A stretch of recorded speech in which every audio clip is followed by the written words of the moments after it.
बहुत समय पहले की बात है। सुराजपुर नाम का एक हरा भरा जंगल था। उस जंगल में हर तरह के जानवर मिलजुल कर रहते थे। कोई बड़ा था, कोई छोटा, लेकिन सभी एक दूसरे की मदद करते थे। जंगल में शांति थी, प्रेम था और सभी अपने अपने काम में खुश रहते थे। उस जंगल में एक बुद्धिमान कौवा रहता था जिसका नाम था राजू। राजू अपनी पत्नी मिली के साथ एक ऊंचे पेड़ पर घोंसला बनाकर रहता था। राजू जंगल के हर जानवर की मदद करता था, इसलिए सभी उसे बहुत मानते थे। एक दिन रात को जंगल में बहुत तेज बारिश होने लगी। बिजली चमक रही थी, बादल गरज रहे थे और पूरा जंगल पानी से भर गया था। लगातार 3 दिन तक बारिश होती रही। राजू अपने घोंसले में बैठा बोला, मिली, ये बारिश अब कुछ ज्यादा ही हो गई है। जंगल के जानवर बहुत परेशान हो रहे होंगे। मिली बोली, हाँ राजू, छोटे छोटे बच्चे तो ठंड से कांप रहे होंगे, तुम्हें जाकर देखना चाहिए। राजू बोला, तुम यहीं रहो, मैं जंगल का एक चक्कर लगा कर आता हूँ। इतना कहकर राजू बारिश में भीगता हुआ उड़ गया। थोड़ी दूर जाने के बाद राजू ने एक पेड़ की डाल पर बैठकर नीचे देखा। तभी उसकी नजर एक हिरनी के छोटे बच्चे पर पड़ी जो बारिश में भीगकर कांप रहा था। राजू बोला, अरे, ये तो हिरनी का बच्चा है, लगता है रास्ता भटक गया है। तभी उसकी नजर थोड़ी दूर खड़े एक अजनबी शेर पर पड़ी। वो शेर बहुत दुबला पतला था और उसके चेहरे से भूख साफ झलक रही थी।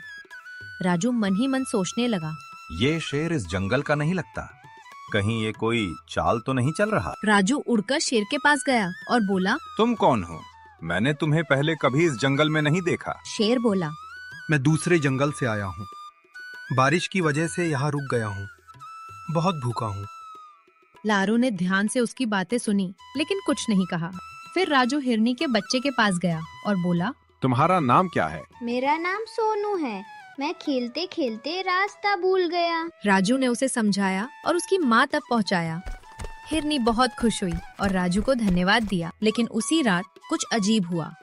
सुबह होते ही पता चला कि सोनू गायब है। पूरे जंगल में हड़कंप मच गया।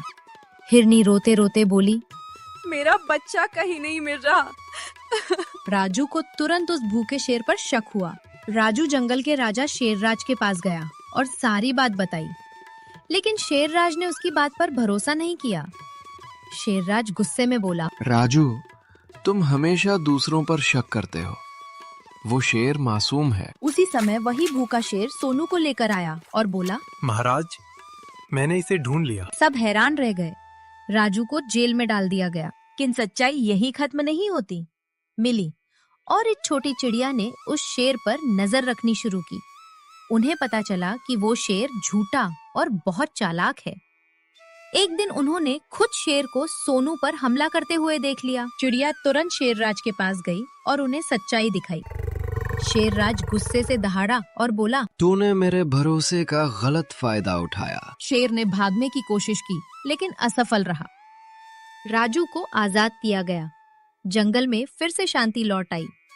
शेरराज बोला, आज से इस जंगल में कोई भी आलस और धोखे से नहीं जिएगा। उस दिन के बाद वो भूखा शेर जंगल छोड़कर चला गया और जंगल फिर से खुशहाल बन गया। उधर काला जंगल के पास रात के अंधेरे में वही भूखा शेर टूटी सांसों के साथ बोला, इस बार मैं सिर्फ खाना नहीं चुराऊंगा, पूरा जंगल मेरा होगा। उसकी आंखों में क्रूर चमक थी। कुछ दिनों बाद जंगल में अजीब घटनाएं होने लगीं। रात में बाड़ों को खरोचने के निशान, गायब होते खरगोश, हवा में डरावनी दहाड़, पेड़ों पर पंजों के निशान। जानवर डरने लगे। सबने कहा, ये कोई भूत है या कोई दानव? लेकिन राजू को कुछ समझ आ गया। ये भूत नहीं, वही शेर है, वो वापस आ गया है। राजू और मिली ने जंगल की सुरक्षा के लिए पहरा देना शुरू किया। एक रात जब सब सो रहे थे, राजू पेड़ की ऊंची शाखा पर बैठा पहरा दे रहा था। तभी अचानक कहीं दूर से किसी के दौड़ने की आवाज आई। धप धप धप। राजू ने नीचे देखा। सोनू अपनी जान बचाते हुए दौड़ रहा था और उसके पीछे वही भूखा शेर। रुको छोटे हिरन, आज कोई नहीं बचाएगा। सोनू ने रोते हुए कहा, राजू भाई, मदद करो। राजू तुरंत उड़कर सोनू के सामने उतरता है। मिली भी उनके पास आ जाती है। राजू गुस्से से बोला, तुम वापस क्यों आए? तुम्हें जंगल छोड़ना था? शेर हंसते हुए बोला, इस बार मैं अकेला नहीं आया, देखो कौन मेरे साथ है। झाड़ियों के पीछे से दो परछाइयां निकली, एक बड़ा सियार और एक खूंखार भेड़िया। दोनों शेर के नए साथी थे। सियार बोला, अब जंगल का असली राजा वही होगा जिसे ताकत आती है, भेड़िया गुर्राया। और वो है हमारा शेर। राजू समझ गया कि ये अकेले की लड़ाई नहीं है। वो तुरंत चिड़िया को भेजता है। जा, शेरराज को बुला अभी। चिड़िया तेजी से आसमान में उड़ती है। उधर सोनू डर के मारे कांप रहा है। शेर धीरे धीरे आगे बढ़ता है। पहले इस हिरन को खाऊंगा, फिर पूरा जंगल मेरा। राजू उसके सामने खड़ा हो जाता है। अगर उसे खाना है तो पहले मुझे गिराना हो। शेर गुर्राया। तो ठीक है कौवे, शुरू करते हैं। शेर हमला करता है। राजू दाएं बाएं उड़ते हुए उसके पंजों से बचता है। पेड़ हिलने लगते हैं, धरती कांप उठती है। मिली सोनू को झाड़ियों में छिपा देती है। भेड़िया बाएं से आता है, सियार दाएं से। राजू के लिए रास्ता बंद हो जाता है।